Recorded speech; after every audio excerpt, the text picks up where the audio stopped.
Hello दोस्तों, मैं doctor रश्मि त्रिपाठी आपका अपने चैनल लव फाइटर्स एकेडमी में स्वागत करती हूँ। दोस्तों, आज के सेशन में जो मैं केस आप लोग के सामने लेके आई हूँ वो एक पीआईएल है और वो पीआईएल के माध्यम से वो उसके कुछ सेक्शंस ऐसे हैं जो मतलब सभी के लिए समान रूप से लागू नहीं हैं। तो यही मुद्दा लेकर के एक पीआईएल डाला गया है सुप्रीम कोर्ट में, जिसकी अभी 1-2 दिन पहले सुप्रीम कोर्ट में सुनवाई चली। तो आज हम लोग इसी ST/SC एक्ट पे बात करेंगे कि ऐसा इसका कौन सा सेक्शन है जिसके लिए पीआईएल डाला गया है, और अभी सुप्रीम कोर्ट में इसकी पहली सुनवाई हुई है। तो इस सुनवाई में सुप्रीम कोर्ट ने अपनी कौन कौन सी बातें रखी है। तो चलिए हम लोग अपना सेशन स्टार्ट करते हैं। तो जैसा कि जो ये SC/ST एक्ट होता है वो हमें पता ही है कि जो इस समुदाय के लोग हैं उनके ऊपर चूँकि हम लोग जानते हैं पुराने समय से ही कि ऐसे लोगों के ऊपर पुराने समय से ही जैसे कहा जाता था कि मतलब इस कोट की जातियों के बारे में जैसे बोला जाता था कि इनके साथ गलत व्यवहार किया जाता है। तो इसलिए इनके लिए जो एक कानून बनाया गया था उसमें इस तरह के कई सारे प्रावधान डाले गए हैं कि अगर इनके ऊपर किसी भी तरह का अत्याचार किया जाता है यानी अपराध किया जाता है, इनके लिए विशेष ये कानून के तौर पे सज़ा वगैरह दिलाई गई है लोगों के लिए कि अगर कोई इनके खिलाफ़ इस तरह के कार्य करता है तो क्या क्या सज़ा के प्रावधान है। इस एक्ट में ये सब बातें बताई गई हैं और इस एक्ट के माध्यम से जैसे कि अगर इसमें कोई केस की सुनवाई हो तो स्पेशल एक कोर्ट के लिए भी तुरंत मतलब बना दी जाती है और इनका जजमेंट इस केस का, इस तरह के केसों का, जैसे इन लोगों के ऊपर जो भी अपराध होते हैं उसका जजमेंट भी बहुत जल्दी ही आ जाता है। तो यह स्पेशल मतलब बनाया गया है ऐसे लोगों के लिए। तो इसी में जो ये एक्ट है, इसी में का जो सेक्शन 3 का सब क्लास 2 है, उसमें एक बात कही गई है कि अगर कोई व्यक्ति जो कि SC/ST वर्ग से नहीं आता है यानी उस समुदाय का व्यक्ति नहीं है और SC जो SC और ST होते हैं उनके ऊपर अगर वो कोई झूठा सबूत पेश कर देता है या झूठा कुछ भी मतलब झूठी चीज़ें, फाल्स चीज़ें बना करके उनको क्या करता है, सज़ा दिलवाता है। तो मान लीजिए उस सज़ा में क्या हो, डेथ पेनल्टी यानी कि मौत की सज़ा हो। इसका कहने का मतलब इस सेक्शन के ये है कि अगर कोई इस वर्ग का व्यक्ति नहीं है और वो इस वर्ग के व्यक्ति को क्या करे, झूठे केस में फंसाए, झूठा सबूत पेश करे, झूठे केस में फंसाए और झूठे केस वगैरह में फंसा के SC और ST वर्ग के जो व्यक्ति हैं, समुदाय के जो व्यक्ति हैं, उनको क्या करे, सज़ा दिलाए। तो वो सज़ा क्या हो, मौत की सज़ा हो, डेथ पेनल्टी हो। अगर कोई पर्सन ऐसा करता है और बाद में ये बात प्रूफ हो जाती है कि यह तो झूठा केस था, झूठी गवाही थी, झूठे सबूत थे, तब उस व्यक्ति को वही सज़ा दी जाएगी यानी उस पर्सन को भी मौत की ही सज़ा दी जाएगी। अब देखिए, ये तो बनाया गया है रूल SC/ST एक्ट के तहत सेक्शन 3 के सब क्लास 2 में, जो कि बताया गया है उन पर्सन के लिए जो कि इस समुदाय के नहीं हैं और इस समुदाय के लोगों पे अगर इस तरह का कुछ करते हैं तो क्या होगा। लेकिन तो इसी बात को लेकर के जो सुप्रीम कोर्ट में पीआईएल डाली गई है, यही मुद्दा है कि यह जो बात लिखी गई है वो यह क्यों लिखा गया है कि यह मुद्दा सिर्फ अदर वर्ग के लिए क्यों बनाया गया है।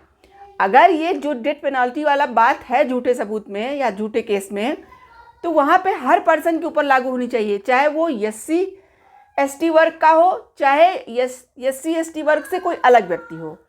तो यहाँ पे जो SC/ST वर्ग के व्यक्ति अगर इस तरह का कोई केस कर दे, मान लीजिए कोई SC/ST का कोई पर्सन हो और वो ST/SC के पर्सन को ही फंसा दे झूठे केस में, तब इस बात के लिए यहाँ पे कोई बात नहीं बताई गई, यानी कि कोई नहीं बताया गया है कि अगर ऐसे वर्ग के व्यक्ति ऐसे वर्ग के ऊपर कोई झूठा केस वस करते हैं तो उन्हें क्या अपराध की सज़ा मिलेगी, क्या सेम मिलेगी। ये सब के बारे में ये जो एक्ट है वो एकदम मौन है, चुप है।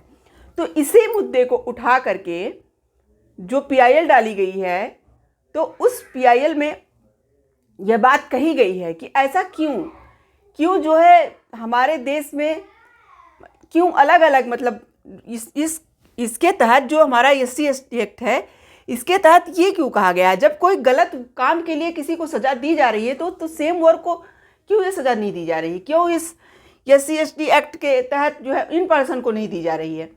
तो इसी बात को लेकर के कि यह गैर संवैधानिक है, यह अनकॉन्स्टिट्यूशनल है, यही मुद्दा उठा करके यह केस सुप्रीम कोर्ट में लाया गया है पीआईएल के तौर पे।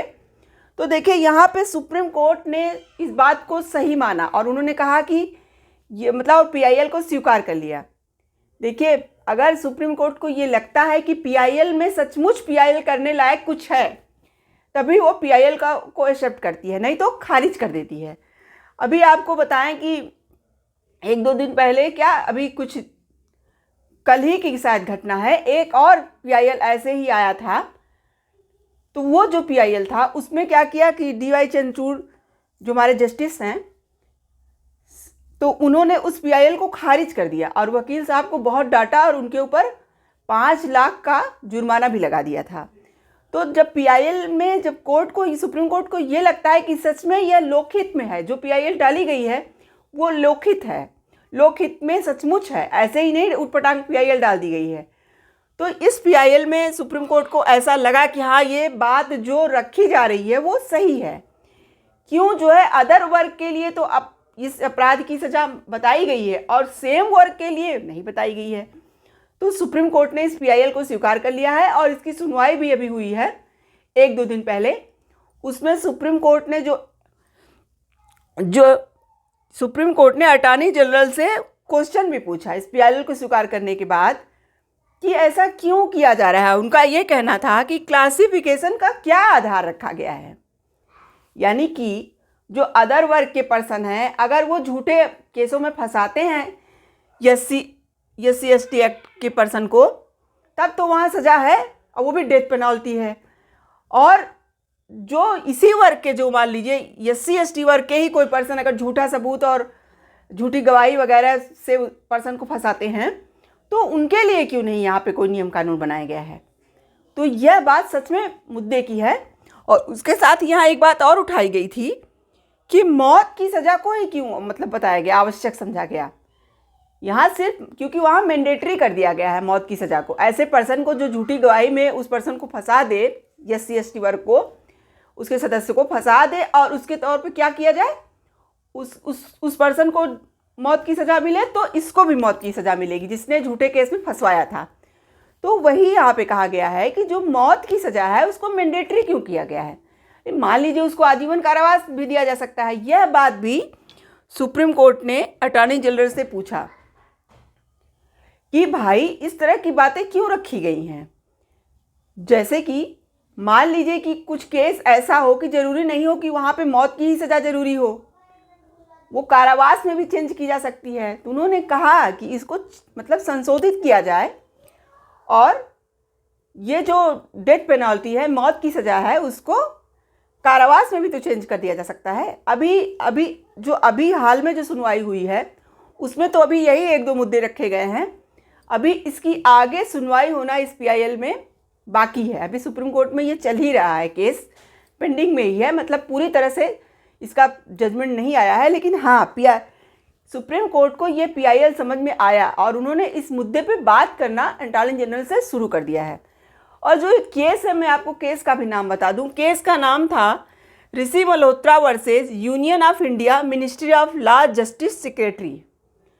तो ये केस है। तो इसमें जो ऋषि मल्होत्रा हैं वही वकील साहब, इन्होंने ही पीआईएल इसके लिए डाला। देखिए जो यहाँ पे हमारे मतलब कानूनों में जहाँ भी देखा गया कि कोई भी कानून है जिसकी सेक्शंस ऐसी है जो कि संविधान के रूल का पालन नहीं कर रही है, तो वहाँ पे उसे समय समय पर चेंज किया जाता रहा है। जैसे कि हमारे आईपीसी का सेक्शन 303 था, उसको भी बाद में हटा दिया गया था। तो इस तरह से मतलब हमारे यहाँ तो ये पहले से भी होता चला आ रहा है। अगर ऐसा लगता है कोर्ट को कि सच में यहाँ पे कुछ ऐसा है जिसको हटाना चाहिए, संशोधित करना चाहिए, तो उसको कोर्ट करता है। तो सुप्रीम कोर्ट भी यहाँ पे जो ये PIL है, सही बात ही है यहाँ पे, क्योंकि यहाँ पे जो नॉन ST SC वर्ग हैं उनके लिए तो यह मौत की डेथ पेनल्टी की बात कर रहे हैं, और वो भी मैंडेटरी कर रहे हैं। अरे ज़रूरी तो नहीं है कि आप मैंडेटरी ही रखिए। और ये कहा गया कि भाई जब इसी समुदाय के लोग के खिलाफ इस तरह का केस करें तो उनके लिए क्यों यह मतलब कानून मौन है, उनके लिए भी तो वो होना चाहिए सेम, या फिर रखना चाहिए था कि अगर कोई इस तरह की हरकत करता है तो वहाँ पे दोनों लोगों को सेम मतलब सज़ा मिलनी चाहिए। लेकिन यहाँ पे इसके बारे में कुछ बताया ही नहीं गया है, तो इसीलिए PIL उठाया गया। और दूसरा इस बात पे उठाया गया था कि ये जो मौत की सज़ा रखा गया है, मौत की सज़ा के अलावा जो है कारावास भी तो रखा जा सकता था, आजीवन कारावास रख दिया जाए, व्यक्ति को सुधरने का कुछ मौका तो दिया जाए। ज़रूरी नहीं है कि अगर उसने ऐसी हरकत की तो उसे तुरंत उसे भी फांसी पर चढ़ा दिया जाए।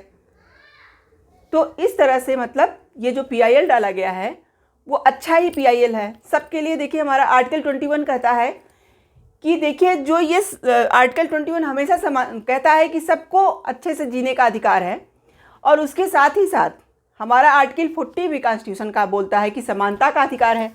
ठीक है, समानता के लिए ही तो यहाँ पे ST ST एक्ट लाया गया था कि इस समुदाय के लोगों में मतलब जो थोड़ा सा हीन भावना के हिसाब से देखा जाता है, लोग उनको थोड़ा कम आंकते थे, तो उनको बराबरी का हिस्सा मिले, तो इसीलिए ये कानून लाया गया था। लेकिन हाँ, अगर इस कानून में थोड़ी बहुत कुछ कमियां हैं तो इसे संशोधित भी होना चाहिए, और समय समय पे हमारे यहाँ संशोधन होता ही रहता है, इसमें कोई नई बात भी नहीं है।